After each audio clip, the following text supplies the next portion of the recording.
Let me tell you about a leader I worked with recently. He is 52, senior vice president at a large technology firm. Very good with clients, good with pressure, the person people trust when something important is on the line. He seems quite calm, steady, outwardly, for sure. But on the inside, the week starts to really pressure him before it begins. So here's what he says to me. This is just how it is, Raju. I'm used to it. No big deal. So I say, well, here you are doing, coaching with me. Why? Because the boss asked you to? Over a couple of sessions, he starts feeling safe enough to share this. Every Sunday evening around dinner, the same feeling shows up. The house is quiet. The phone is quiet. His mind is not. In his mind, Monday is already here. Client calls, team issues, numbers, deadlines, you name it.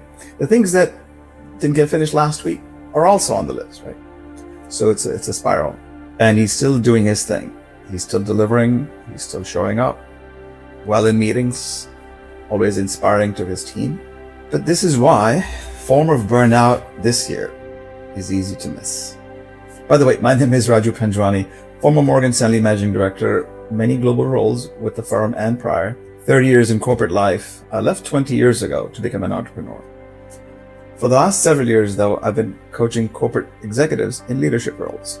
So I speak from hands-on personal experience. Back to what I was saying. At this level, burnout does not look dramatic. It looks like a capable leader who's carrying on and has stopped getting any real distance from the work that he does, he or she, but in this case, it's this fellow. Many people would look at a leader like this and reach for simple answers. Hey, you need to use your time better, delegate more, rest more, get better at stress management. Yes, those things do matter. They just do not get to the heart of the problem.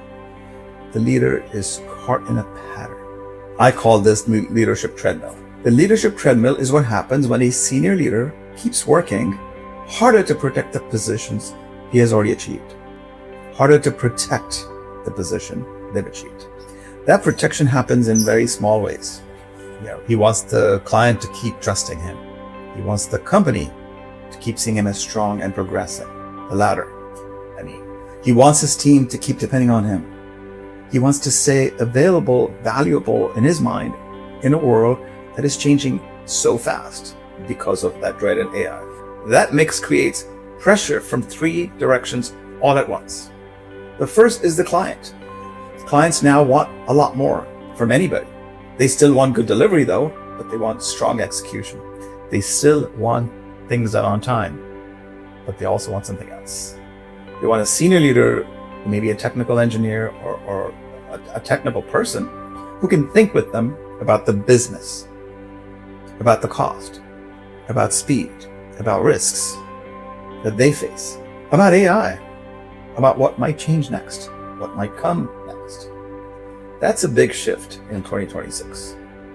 A leader who has built his name on execution now has to show up as someone who can think more broadly with the client, more commercial minded.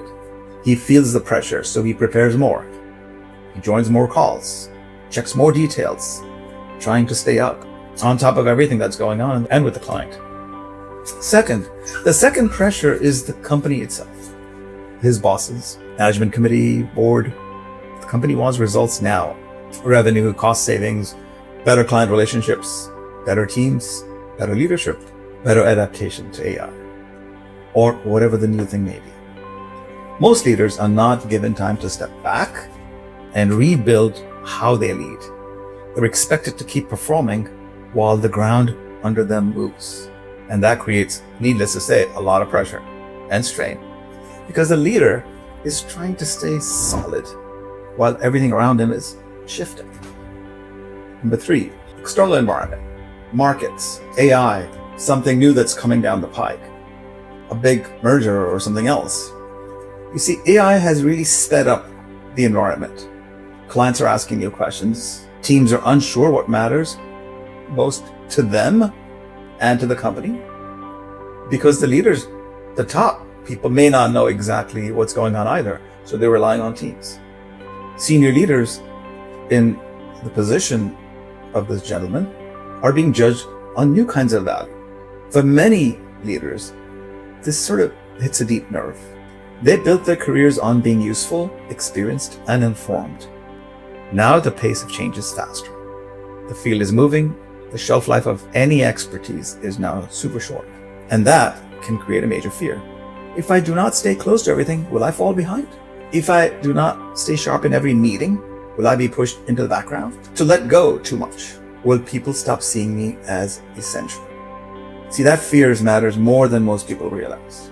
Now, put all the three pressures together: client pressure, company pressure, AI pressure, environment pressure.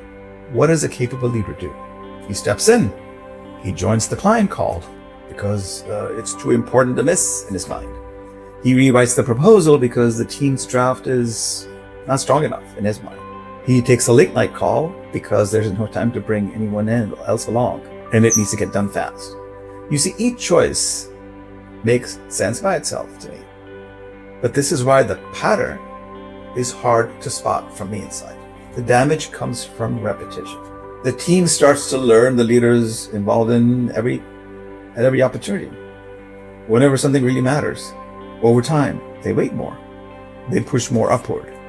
They stop building the same level of judgment because the leader is still carrying so much of it.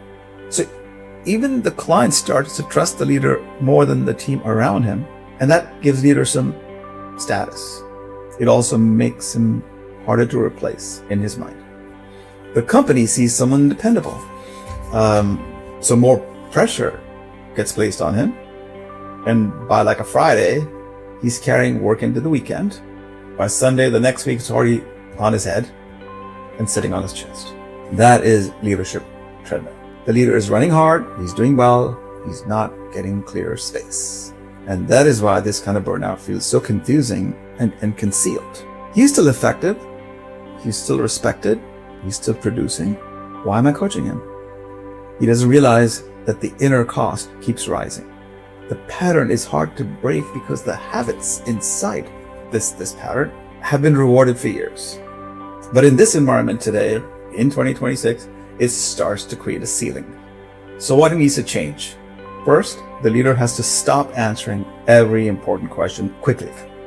When someone brings up a problem, he has to ask why, or what they think. Ask what they have tried. Ask what they would do if you were not available today. That gives the team room to grow judgment. I said this recently at a talk. The key ingredient for doing any of this is building trust. People have said that often. They say people say, trust but verify. I would say something else. Here's what I'd say. Trust is not a reward for performance. It is a condition that makes high performance possible. Let me repeat that. Trust is not a reward for performance. It is the condition that makes high performance possible. So trust first, even if you don't know what's coming. The team needs to be trusted first. That's what makes them high performers. Second, the leader has to show up with clients differently. You bring one good business question into the meeting, ask what is changing for them, ask where they feel exposed, evaluate risks with them, ask what AI is making harder inside their business or easier. Listen long enough to hear the part where they do not say what they do not say in the first 30 seconds. So listen more, because that changes the conversation, and that's what they want you to do. Work with them. Thirdly, the leader needs protected thinking time every week. I'm not talking about catch-up time, catch up on your sleep, although that's important, but thinking time. Where am I stepping in too fast? Where am I still holding that should be really part of the team? It's theirs, not mine. What part of my role has changed recently or over the years? What kind of leader does this environment need from me now? Those are practical questions. There's another piece under all of this, by the way. A lot of senior leaders build part of their identity around being needed. Being needed. Very important to understand this. Needed by the client, needed by the team, needed by the company, which feels good for a while, but it becomes heavy over time. You end up building a life that depends too much on you. That is why stepping off the leadership treadmill I mentioned earlier is not just about skills. It's about how you see your role. Your role is changing. The best leaders in the next chapter will be those that keep growing and honing in their craft. Very important to understand this. Hone in your craft. Think about corporate leaders like Tim Cook, Indra Nooyi. They were not trying to be the hero of every single week, whatever their reward system was. They weren't trying to be the hero. They gave themselves to the craft of leading. They honed in. They kept getting better over time. They built trust, judgment, and stronger systems around them. That matters here, my friend. When you are devoted, I always say this to people that I coach, devote yourself to what's your gift, your uniqueness. You know that. Everything requires strengthening. So if you have a desire that makes it uniquely yours, and everyone's been gifted to have a unique something about them. So if you want to be a leader, and that's what you want, to be effective, to be trusted, to lead the organization in the direction that it needs you to do, that kind of trust can only be built by you trusting yourself first and trusting your team. And trusting what's going to come is through your craft, you devoting yourself to your cause. You've heard many stories like this, but I'm saying for corporate executives, two great examples are right in front of you. Why does that matter? Because ultimately, career satisfaction at this level comes from taking leadership and ownership seriously as a craft. It comes from helping people around you grow. It comes from leading in a way that gives the business strength without making yourself at the center of everything. That's humility. And that is a better path than spending every week trying to protect your position by carrying more, to feel indispensable, to feel, oh, you're the person that people depend on. So if this feels familiar to you, then do something about it. When you can name the pattern, I named it the leadership treadmill, you can call it whatever you want, a capacity trap. You can start changing the way you lead inside that system. I'll see you on the next episode.